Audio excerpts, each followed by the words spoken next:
சிறப்பாக நடைபெற்றுக் கொண்டிருக்கின்றது. நேற்றைய தினம் ஐயா பரம்பொருள் கண்ணனாக துவாபரயுகத்திலே கண்ணனாக திரு அவதாரம் எடுத்து பெருமான் நான் என்ற ஆணவ மதம் என்ற எண்ணத்தோடு கொலையாட்சி பண்ணிய கம்சனை கொண்டு தீர்த்து ஐயா பரம்பொருள் கடலுக்குள்ளாக கவனையும் பற்றி அமைத்து இருக்க அம்மை லட்சுமாதேவி அம்மை உத்தரப்பிரதேசத்து மன்னனுடைய மகள் ருக்குமணி தேவியாக அங்கே தோன்றியிருந்தார்கள். அம்மையையும் ஐயா பரம்பொருள் திருக்கல்யாணம் முகித்து தோனியம்பதியிலே பள்ளி கொண்டிருக்கின்றார்கள். இப்படி அங்கே இருக்க பஞ்சபாண்டவர்களும் துரியோதனாதிகளும் நாட்டை சரிபங்காக பங்கு வைத்து அங்கே பங்கிலையும் காண்டாவனம் பாண்டவர்களுக்கு கிடைக்கிறது. காண்டாவனம் ஐயா கண்ணபெருமானுடைய அருளோடு காண்டாவனத்தை திருத்தி மாளிகை அமைத்து இந்திரபிரஸ்த விழா எடுத்து ஒரு நாடு என்று பட்டம் சூட்டி பெயர் சுட்டி தர்ம மன்னனாக இருந்து ஆட்சி பண்ணுகின்றார். அந்த நாட்டிலே குரு நாட்டிலே மாதம் மும்மாறி பெய்து சிறப்பாக பயிர் செடிகள் எல்லாம் விளைந்து நீர்நிலைகள் எல்லாம் தண்ணீர் நிரம்பி அப்படி நல்ல ஒரு செழிப்பாக ஒரு நாடு இருக்கிறது. மக்கள் எல்லாம் நிம்மதியாக சந்தோஷமாக வாழ்கிறார்கள். அப்படி குருநாடு கைலிங்கிரி போல ஒரு நாடும் அந்த குருநாட்டுக்கு ஒவ்வாது. அப்படிப்பட்ட அந்த சிறப்போடு குருநாடு இருக்கிறது.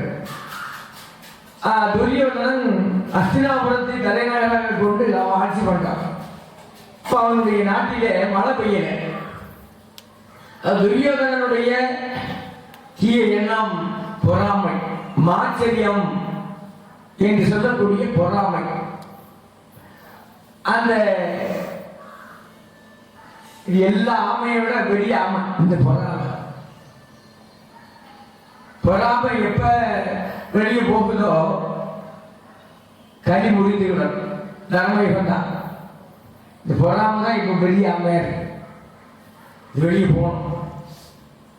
அப்போ அவனுக்கு அந்த துரியோதனனுக்கு அந்த நிலைதான். அப்படி அங்கே ஆட்சி பண்ணினா 12 வருஷம் மழை பெய்யல. நாட்டில் பஞ்சம், மக்கள் எல்லாம் பசிப்பட்டினால் வாழ்றாங்க. மிருகங்கள் பறவை இனங்களுக்கு உணவில்லை. எல்லாமே தண்ணீர் கிடையாது குடிக்கிறதுக்கு. எல்லாம் குருநாட்டுக்கு வந்துச்சு. அப்படி அங்க இருக்க இந்த துரியோதனன் நினைக்கிறான் நல்ல செழிப்போட இருக்கிறானே. அது சரி பங்காக நாட்டை பங்கு வச்சுட்டாங்க. தலை வீதம் பங்கு, ஆளுக்கு ஒரு பங்கு அப்படின்னு வச்சிருந்தா நமக்கு 101 பங்கு கிடைச்சிருக்கும். இது சரி பங்காக பங்கு வைக்கிறதுனால பகுதி பங்கு அவங்களுக்கு போயிட்டு நல்லா அவங்க நல்ல சிறப்பாக இருக்கிறான் அப்படின்னு நினைக்கிறான். ஆகையினால அந்த குரு நாட்டை எப்படியாவது அபகரித்து விட வேண்டும் என்று திட்டம் போடுறான். அதுக்கு துணையாக இருக்கிறான் துரியோதனுடைய மாமன் சகுனி.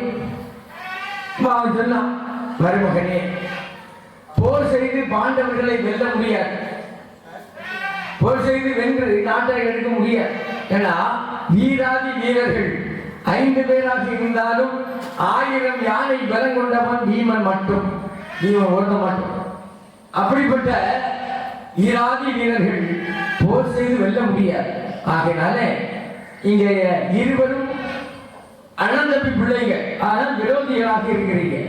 ஆகையினால நட்பு கொண்டாட வேண்டும். உறவு கொண்டாடி நட்பு கொண்டாடி விருந்துக்கு அழைத்து விருந்தெல்லாம் கொடுத்துட்டு சூதாட வைத்து சூதாட்டத்திலே தோற்கடித்து நாட்டை குடிக்கலாம் அப்படின்னு சொன்னார் சகுனி.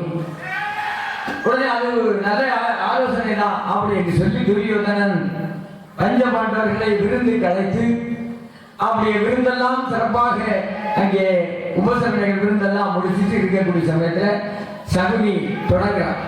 அதாவது பிரிந்திருந்த குடும்பம் 2 பேரும் சேர்ந்துக்கிறீங்க. விருந்துகள் எல்லாம் வந்து முடிச்சாகி விட்டது. 2 பேரும் மன்னர்கள். ஏதாவது பொழுதுபோக்கு நாம ஒரு விளையாட்டு விளையாடலாமே அப்படி. உடனே துரியோதனன் சொன்னா சூதாடுவோம் அப்படி. ஆனால் தர்மன் மறுக்கிற, சூதாட்டம் நம்முடைய வேலை இல்லை, அதனால வேண்டாம் அப்படின்னு. ஆனா அவன் கேட்க மாட்டான், கேட்க முடியாது, அவனுடைய எண்ணமே வேற. ஆகையினால சூதாடுவதற்காக உட்கார்ந்துட்டான். ஒரு மன்னவன் ஒரு பக்கத்தில் உட்கார்ந்தா அந்த மன்னன் உட்கார்ந்து வேண்டிதான், வேற வழி இல்லை. இப்படி தர்மரும் உட்கார்கிறார். அப்படியே விளையாடுறாங்க, எந்த பொருளை வைக்காமல் விளையாடினார்கள். அப்போ துரியோதனன் சொல்றான், விளையாட்டுல இந்த சுறுசுறுப்பு இல்லையே, ஏதாவது ஒரு பொருளை வைத்து ஆடினால் விளையாட்டு நல்லா இருக்கும் அப்படின்னு சொல்லி நான் என்னுடைய மோதிரத்தை வைத்து ஆடுறேன், வைக்கிறேன் அப்படின்னா. அப்படி துரியோதனன் மோதிரத்தை வைத்தான். தர்மரும் தன்னுடைய மோதிரத்தை கலத்தி வைத்தார். அப்போ சகுனியை முதல் வெற்றி தர்மருக்கு கிடைக்கும்படி அந்த பகடையை விடுறான். பகடை விடுறதுல வல்லவன் சகுனி. அப்ப முதல் வெற்றி தர்மருக்கு கிடைக்குது, மோதிரம் தர்மருக்கு போயிடுச்சு. இரண்டாவது துரியோதனன் சொன்னா நான் நாட்டை வைத்து ஆடுறேன் அப்படின்னா. தர்மர் நாட்டை வைத்தார், நாடு போச்சு. இப்படி ஒன்றாக வைத்து ஆடினார்கள். நாடு போனது, அரசாட்சி போய்விட்டது, செல்வங்கள் போனது. தம்பிமார்களை வைத்து ஆடினார், அதுவும் தோற்றார், எல்லாம் முடிச்சு. கடைசி ஒண்ணுமே இல்லை. அவன் நிதாயமணியாக இருக்கக்கூடிய சமயத்துல சகுனி மீண்டும் சொல்லலாம், இன்னும் ஒரே ஒரு பொருள் இருக்குது, அதை வைத்து ஆடினால் இழந்த செல்வத்தை மீண்டும் பெற்றுக்கலாம். அவன் என்ன இருக்கு அப்படின்னா, ஐவேருக்கும் பத்தினியாகிய பாஞ்சாலி இருக்கிறார், அவளை வைத்து ஆடினால் இழந்த செல்வத்தை மீண்டும் பெற்றுக்கலாம். அப்ப தர்ம பாஞ்சாலியை வைத்து ஆடினார், பாஞ்சாலியை தோற்றார். அப்படி தோற்ற உடனே இந்த துரியோதனன் துச்சாதனனை பார்த்து சொல்றான், அதாவது அந்த புறத்திலே ஒதுக்கமாக இருக்கிறார் பாஞ்சாலி, ஆகையால அவளை போய் நீ இழுத்துட்டு வாழ அந்த சபையில, அவளை நம்ம மானபங்கு செய்யணும் அப்படின்னு சொல்லி இழுத்துட்டு வராங்க. இழுத்து கொண்டு சபையில கொண்டு வந்தாச்சு.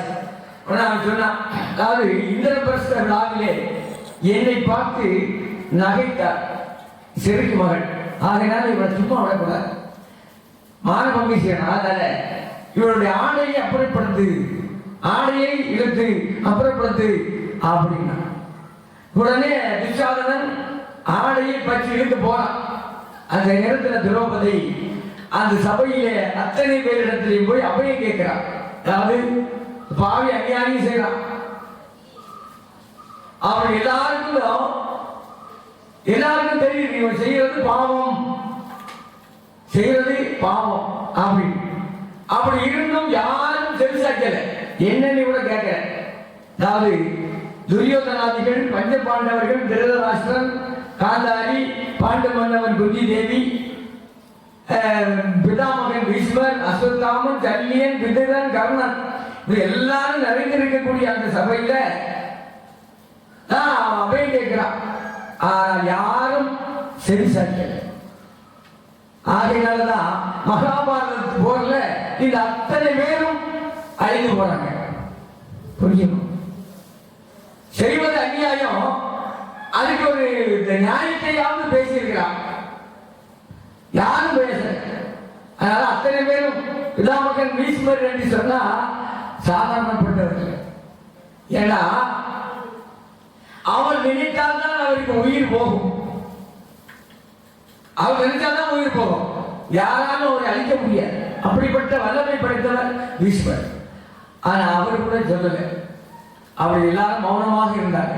நல்லா கடைசியில் என்ன ஆகுது, மகாபாரத போல அத்தனை பேரும் மாட்டு போறாங்க.